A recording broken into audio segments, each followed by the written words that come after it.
दो शिकार करना अगर सीखना है तो कोई नवनीत राणा से सीखे। जी हाँ, वही नवनीत राणा जिन्होंने हनुमान चालीसा के नाम पर अपना चेहरा चमकाया और राजनीति में आज उनका नाम ऊपर लिया जाता है।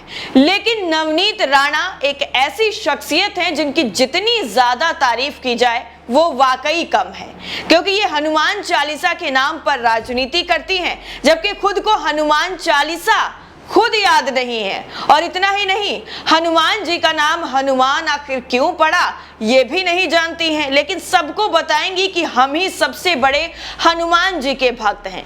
लेकिन अब नवनीत राणा ने एक और कांड कर दिया है, जिसके बाद उनके सांसद होने पर भी सवाल खड़े हो गए हैं, क्योंकि उन्होंने हरकत ही कुछ ऐसी की है। अभी तक ये सारी चीजें वो जो है धार्मिक चीजें पब्लिक प्लेस पर करती थी, उद्धव ठाकरे के घर के बाहर जाकर करती थी, लेकिन अब की से उन्होंने पंगा ले लिया है महाराष्ट्र पुलिस से। जी हाँ, पुलिस थाने में जाकर इन्होंने ऐसा बवाल काटा है, ऐसा गदर मचाया है, जिसके बाद पुलिस प्रशासन को इनके खिलाफ सख्त से सख्त एक्शन लेना चाहिए।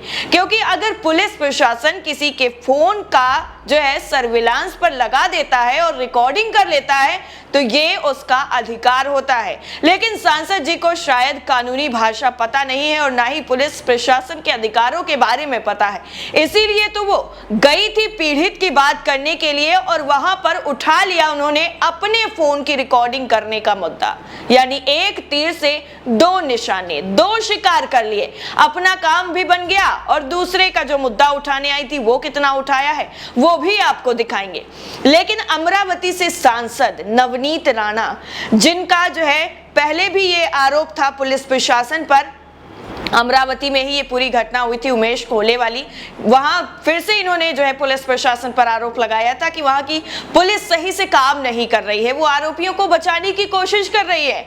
लेकिन बाद में जब कनेक्शन निकल कर सामने आया कि जिस आरोपी को बचाने का पुलिस प्रशासन पर आरोप लगाया जा रहा था, दरअसल वो खुद नवनीत राणा का करीबी था।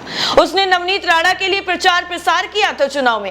तब नवनीत राणा ने एक बार भी चू नहीं की और ना ही पुलिस प्रशासन से एक सवाल किया कि आखिर अब इसमें कैसे लापरवाही बरती जा रही है। तो इनकी ये पुरानी आदत हो गई है कि एक के बदले दो चीजें इनको करनी होती हैं और जब खुद की गलती निकल आती है तो फिर ये दुम दमाकर बाहर से भाग जाते हैं। लेकिन अब थाने के भीतर का जो वीडियो सोशल मीडिया पर वायरल है और किस तरह बदतमीजी और बेहयाई से ये पुलिस वालों के सामने चिल्लाती चीखती नजर आ रही हैं, वो जरा अमरावती से सांसद नवनीत राणा, ये बुधवार का वीडियो वायरल हुआ है जिसमें राजपेट पुलिस स्टेशन में पहुंचकर हंगामा काटने का वीडियो है।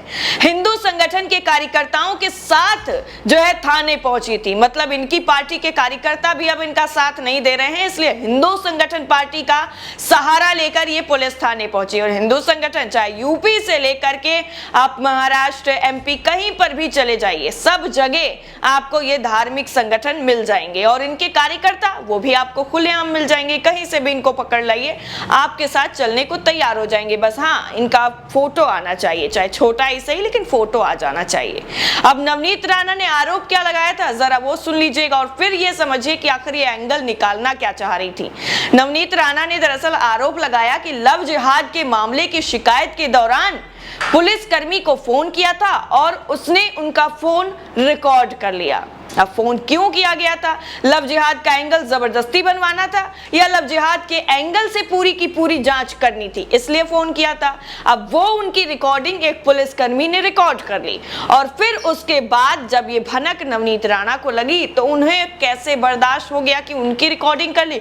अब तो भाई हमारा तो पूरा नाम खराब हो जाएगा, जो हमने हनुमान चालीसा का नाम ले लेकर अपनी राजनीति चमकाई है वो पूरी तरीके से बर्बाद हो जाएगी। इससे अच्छा ऐसा कुछ कर दो कि खुद मैं हेडलाइन में आ जाऊं और उसके बाद मेरा वाला जो मामला है वो दब जाए, लेकिन ऐसा हुआ नहीं है।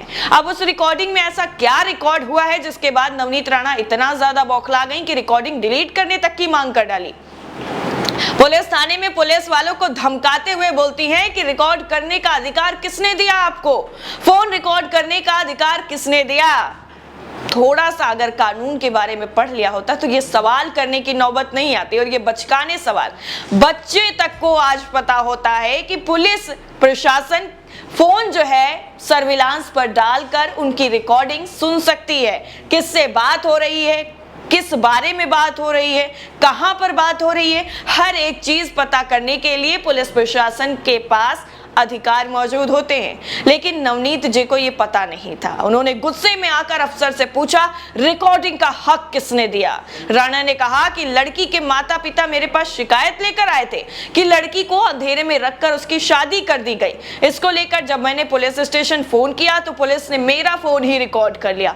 किसने उन्हें रिकॉर्ड कॉल कराने की जो है अधिकार दिया है? लड़की का अपहरण हुआ है, वो उसे ढूंढकर सामने लेकर आए। अब लड़की शादी करके गई है, लेकिन फिर भी को अपहरण लग रहा है और किसी तरीके से हफ्ता नहीं गुजरना चाहिए, इनका नाम हेडलाइन में आना चाहिए। इसीलिए सारा का सारा जो प्रोपेगेंडा है वो इस्तेमाल किया जाता है। पुलिस ने राणा को जवाब दिया है कि उन्होंने इस केस में सब्जी बेचने वाले एक युवक को हिरासत में ले लिया है। लड़की कहां है, कोई जवाब नहीं दे रहा है, यह आरोप लगाया नवनीत राणा ने। कहा कि अमरावती को बदनाम क्यों किया जा रहा है? 19 साल की हिंदू लड़की लापता है, लड़के को पकड़ लिया गया है, वो रात से जांच कर रहे हैं लेकिन कुछ पता नहीं चल रहा। लेकिन लड़की कहां है, इस बारे में कोई जवाब नहीं दे रहा है। राणा ने यह भी कहा कि लड़के के परिवार को पकड़कर यहां ले आओ, 1 घंटे में सब कुछ सामने आ जाएगा। कौन से कानून के पाठ पढ़ा रही है पुलिस प्रशासन को? पुलिस प्रशासन कानून के हिसाब से नहीं, अब नवनीत राणा के कहने के हिसाब से चलेगा कि उनके सामने परिवार को लेके आओ लड़के के, 1 घंटे में सारा का सारा सच निकालकर हम बाहर ले आएंगे, सब कुछ सामने आ जाएगा। मारेंगे, पीटेंगे, क्या करेंगे जिससे 1 घंटे में ये पता लगा लेंगे कि वो लड़की कहाँ है। जबकि उस लड़के को गिरफ्तार कर लिया गया है जिस पर आरोप लगाया गया लव जिहाद के एंगल का। लड़के से पूछताछ हो रही है, पुलिस प्रशासन अपने तरीके से बातचीत कर रहा है, पता करने की कोशिश कर रहा है, लेकिन सब कुछ तुरंत चाहिए। मीडिया से बात करते हुए लड़की के माता पिता ने बताया भी है कि मेरी बेटी जो है वो 12:30 बजे बैंक गई थी, लेकिन बाद में उसका फोन स्विच ऑफ हो गया। लड़की के माता पिता ने यह भी कहा कि लड़का हमारे घर कभी नहीं आया है।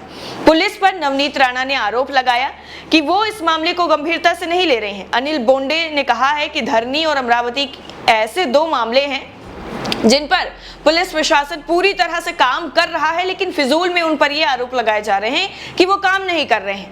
धरनी की बेटी को हैदराबाद ले गए हैं, उस लड़की ने भी मुझे फोन किया, वो अमरावती आना चाहती है।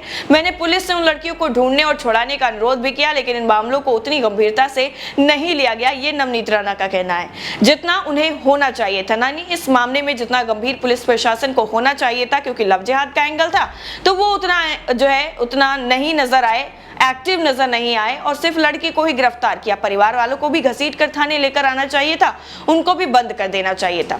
ऐसे ही 20 जो है मामले धरनी में, जबकि 4 मामले अमरावती में सामने आए हैं। अगर इन बच्चियों के माता पिता शिकायत लेकर आते हैं तो उनकी शिकायत दर्ज नहीं की जाती है, ऐसा आरोप लगाया गया सांसद नवनीत राणा की तरफ से। लेकिन इनमें सच्चाई कितनी है वो तो नवनीत राणा जाने या फिर वहां की पुलिस प्रशासन जाने कि वो कितना सच बोल रहे हैं। लेकिन जिस तरीके से नवनीत राणा ने थाने के अंदर घुसकर ये बवाल काटा है वो वाकई शर्मिंदगी भरा है। और इस तरह से पुलिस प्रशासन के साथ जो सलूक किया है नवनीत राणा ने, एक सांसद के पद पर होते हुए भी, वो बेहद ही शर्मनाक है। इस तरह से पुलिस प्रशासन से आप बातचीत नहीं कर सकते, वो भी थाने के अंदर जाकर आप अपनी सत्ता का रौब दिखाते हैं और कहते हैं जैसा हम कहते हैं वैसा आपको करना पड़ेगा। ये सरासर गलत है और कानून के खिलाफ भी है। लेकिन नवनीत राणा इन सभी चीजों को ज्यादा जोर इसलिए देती हैं क्योंकि वो हनुमान चालीसा के नाम पर पहले ही अपना नाम और चेहरा चमका चुकी हैं और अब उन्हें किस चीज की कमी है? पब्लिसिटी की कमी है। पब्लिसिटी और चाहिए, हफ्ते में एक बार उनका नाम न्यूज में आना जरूरी हो गया है, इसलिए इस तरीके की ड्रामेबाजी जो है वो नवनीत राणा लगातार करती रहती है। और ये ऐसा पहला वीडियो नहीं है जो सामने आया है, इससे पहले कई वीडियोस जो हैं वो सामने आ चुके हैं। जब नवनीत राणा को जेल भिजवाया गया था, जब जेल गई थी वो, उसके वक्त भी इसी तरीके के वीडियो सोशल मीडिया पर वायरल हुए थे, चाहे वो पुलिस से बदतमीजी के हो या फिर अंदर बैठकर चाय की चुस्कियां लेते हुए वीडियो थाने के अंदर बैठकर, इस तरह के वीडियोस भी सोशल मीडिया पर वायरल हुए थे। तो ऐसे में वाकई अगर आपको भी सीखना है तो इनसे ही सीखिए कि एक तीर से 2 शिकार कैसे किए जाते हैं, कैसे दूसरे के कंधे पर रखकर बंदूक चलाई जाती है और दूसरे का मामला सामने दिखाकर अपना मामला सुलझाया जाता है और अपने मामले को रफा दफा किया जाता है। ये इनसे सीखना चाहिए। फिलहाल नवनीत राणा के इस तरह के पुलिस प्रशासन के साथ व्यवहार पर आप क्या सोचते हैं, कमेंट सेक्शन में जरूर बताइएगा। बाकी सारी अपडेट के लिए नेशन 360 को सब्सक्राइब करना बिल्कुल ना भूलें। जय हिंद।